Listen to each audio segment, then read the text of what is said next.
Hazrat Ibn Abbas radiyallahu anhu states, when Allah's Apostle sallallahu alaihi wasallam got in Medina Munawwara, he sallallahu alaihi wasallam found the Jews fasting that day. Allah's Apostle sallallahu alaihi wasallam asked, "What is the reason of your fasting that day?" They replied, "It is a great day on which Allah Jalla Jalaluhu delivered Hazrat Moses alayhi salam and his people and drowned Pharaoh and pro-Pharaoh." Hazrat Moses alayhi salam whereupon observed the fast on that day to express gratitude to Allah Jalla Jalaluhu. So we as well observed this fast. Allah's Apostle sallallahu alaihi wasallam said, "We deserve more than you to pay thanks because of Hazrat Moses alayhi salam."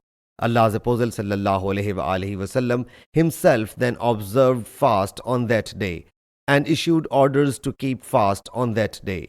Sahih Muslim Hadith number 2653.